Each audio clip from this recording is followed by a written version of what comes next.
Hello again, folks. And if you're new to stamp collecting, welcome. It is a pastime that can change your life. It really can. And today I am going to share a few tips and tricks to hopefully help you on your journey. And so sit back, relax, and stick around till the last tip because it's a doozy.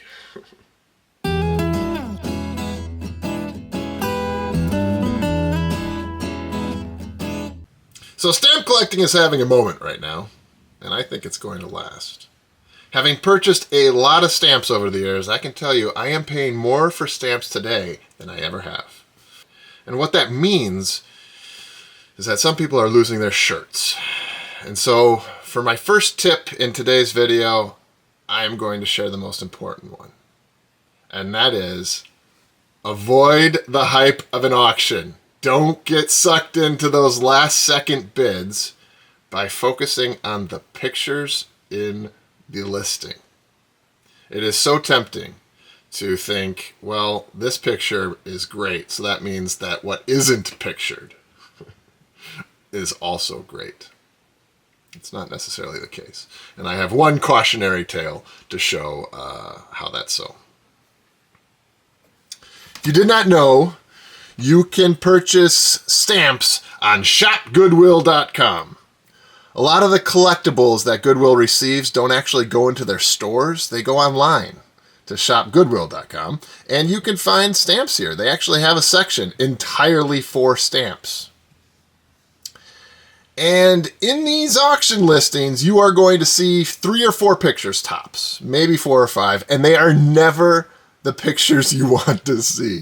They are just random shots of the front of album, or maybe a bunch of stamps loose like this.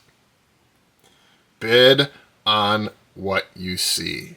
Don't expect to find gems that aren't pictured, and bid accordingly, because you're going to lose your shirt. Here is a lot from Goodwill.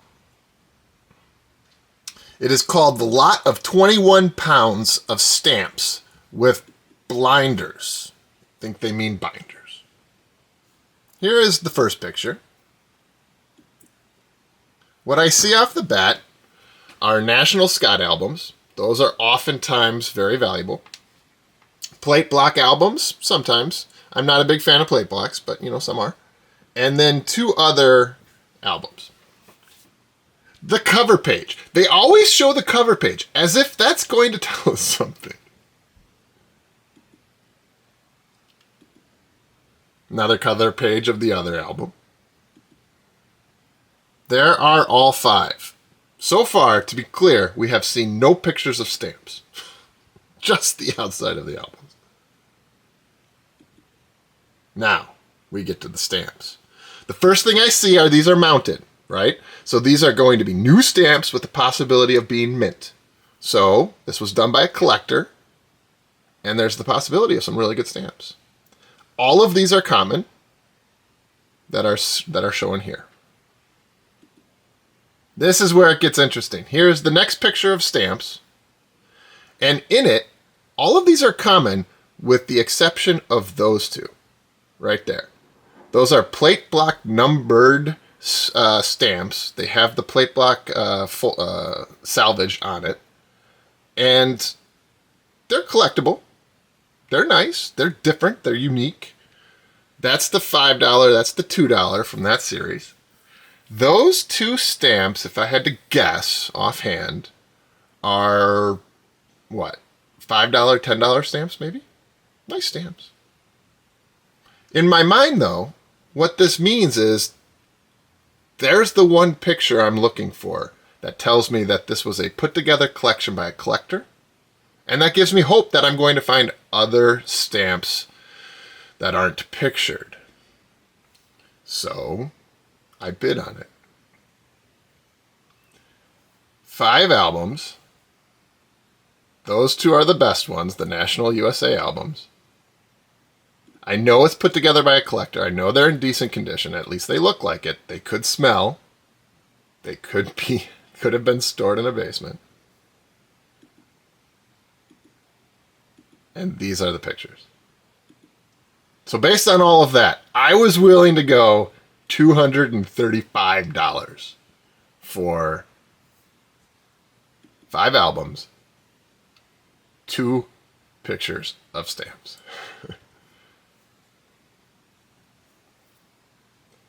Someone else was willing to go $701.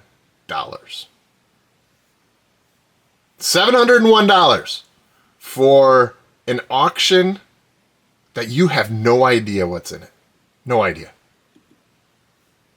This looks like it was a well put together National Scott USA album. And so I suppose you're bidding on the hope that maybe there's some high denomination Colombian stamps. Maybe there's some of the first classic USA stamps. You're not going to get to $701. You're not. The odds are astronomically small that whoever paid $701 for this will recoup what they spent. And why they did it, and I understand, is because of the possibility of gems that aren't pictured. That is a very, very good way to lose your shirt, to get wrapped up and caught up in the joy and excitement of an auction, and to make a mistake. And so to me, $701 for an auction that has 5 pictures is a tremendous mistake. And it's one I hope you avoid. And the simplest way to do so is to always bid on the pictures. Now, if it's a $50 lot and you see one picture that's strong, maybe it's worth a chance, but not $701. Always bid on the pictures. Now, the second tip I have is more of an explanation of last week's video than anything. And that's about the appearance of my screwdriver. Many of you were concerned about my usage of a screwdriver for pointing out philatelic goodies. Well, I promise you, no stamps were harmed in the filming of last week's video. And here is why I had a screwdriver. So, in the back of albums, if you ever want to pull out pages from an album, like I was reviewing last week, what you do... Oh, this album is toast. What you do is you flip it over. And in the back, you're going to find 2 screws that you can loosen with a screwdriver like this. And you just unscrew it and pull it out, and then all of the individual pages are on these little pins and they come right out. So that's why I had a screwdriver. Now, couple things about this particular screwdriver, and it may very well become a signature silk screwdriver. The first is, this was my dad's, and I've had it ever since, I don't know, I was a child, and I just love it. But the second piece is that at some point, I managed to get a stamp stuck on this screwdriver. It says, Freedom Forever 2012. So 13 years ago, I somehow managed to get a stamp stuck to my screwdriver, and here I am, a stamp collecting YouTuber, and I thought, well, how fitting to have my pointer be both my dad's screwdriver and one that has a connection to stamps. All right, so my second tip is get yourself a screwdriver. I don't know if that's much of a tip, but it's an explanation. And I apologize if any of you were concerned and stressed out by my use of a screwdriver to point at stamps. I did not mean to trigger you in any way, shape, or form. But that is the reason why I had a screwdriver down here, and why this one's kind of special. It is my stamp screwdriver. But the tip, the point is, this is how you take out pages from stamp albums, and hence why I had a screwdriver. All right. Kind of a weak tip, but it's a fun story. Get yourself a screwdriver. All right, so my next tip is how I remove stamps from books like this. I get asked a lot, what do I do with the collections I get? I do maintain several personal collections, and so I will take stamps that I get out of books like this to fill those collections. How I remove them from a book is going to be dependent upon what type of stamp it is. If it's a used stamp or a CTO like this one, all I'll do is run my tongs behind it and cut the hinge, just like so. That's going to leave the hinge remnant, one side of it on the page and one side of it on the stamp itself. Now, depending on what I want to do with this stamp, I will soak off the hinge, or I might just put it in the book or the stock card as is, knowing that at some point that hinge can easily be removed because it's a used stamp. Now, for new stamps, the process is different. And the reason for that is for new stamps, you care a lot about the back of the stamp, the condition of the stamp. And ideally, you don't have a hinge remnant remaining on a new stamp. So this one I can tell is a little stuck. So the first part of my process is I'm going to remove the stamp entirely from the page, taking as much of the hinge as I can. So I'm going to grab the hinge and the stamp, and I'm just going to pull. And I am removing the hinge and the stamp. Now, once the stamp is removed, most hinges, not all, most hinges, you can grab the top here and gently pull. And ideally, the whole hinge will come off freely. Now, that's not the case all the time. And so what I'll do is I will start to pull. And if I get any sort of resistance, and I think the hinge is going to rip, leaving the hinge remnant on the stamp, what I'll do is I'll take my tongs and I'll gently rub the back of the hinge in a little circular motion. Run your tongs all the way across the back of the hinge, and you can feel the friction it's creating on the hinge. And what you're doing is you're trying to break the adhesive that's keeping the hinge in place. And so you have to be, you can be very gentle. You don't want to damage the front of the stamp, of course. So just gently creating a little bit of friction and breaking the adhesive. Then, once you've done that, you should be able to just pull it right off. And again, if you face any more resistance, just go back in to where it's sticking and rub the stamp a little bit more. Or rub the hinge a little bit more. Then you can just pull it right off. Like so. That way, your new stamp does not have a hinge remnant on it, and it looks like new.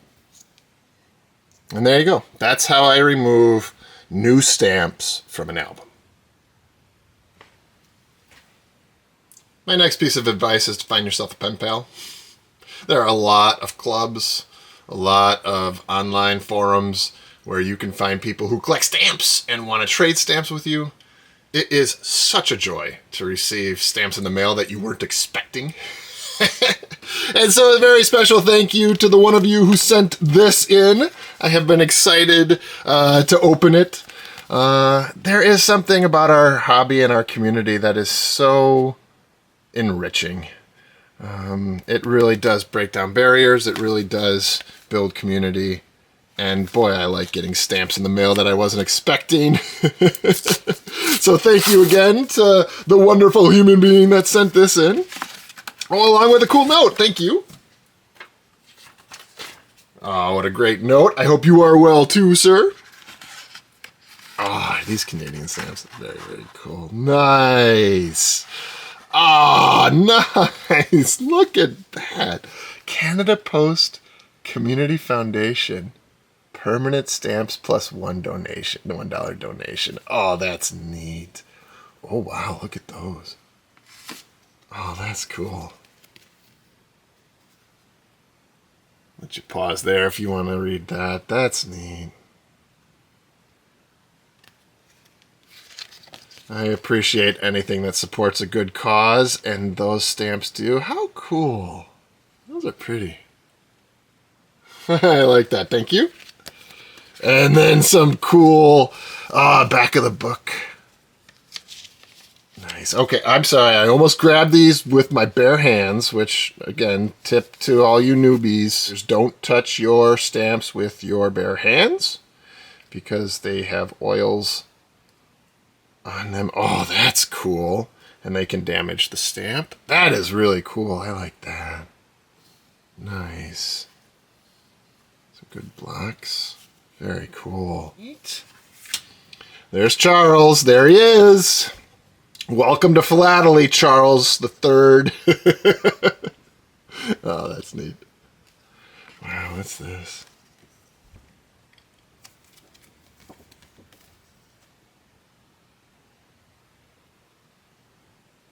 Huh. Cool. Zeppelin! I love Zeppelins! Oh, neat! I am going to tell a story of the Zeppelin at some point, or of a Zeppelin. Oh, that's cool. That's a neat sheet. Nice. Oh, very fun. What a wonderful package. Thank you, thank you, thank you. Oh, there's more! Wow, what are these? Duchess Point. Oh, cool. Nice. Oh, those are cool. Those are really neat. Nice. Drain! I love the Flying Scotsman. Oh, I love it. That's a great stamp. Graphic novels. What a cool collection. Huh, that's neat. As you may have seen on other channels, I love Canadian stamps. I do not have that one, and that is very cool. Oh, thank you, thank you, thank you. All right, so my favorite tip of the day is all about how much fun it is to identify stamps. Figuring out which one you have is the best part of philately.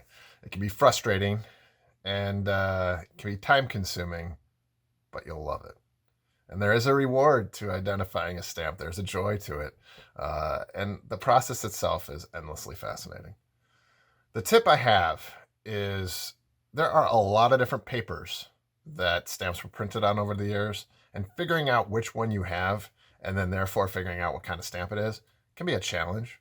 And so the best thing to do is buy yourself a control sample, by which I mean different types of paper that were identified by an expert, which you can then use to figure out what type of stamp you have.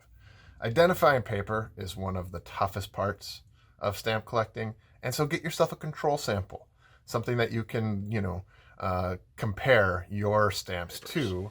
And in American philately, there is one type of collectible that can be harder to identify than others, and that is covers.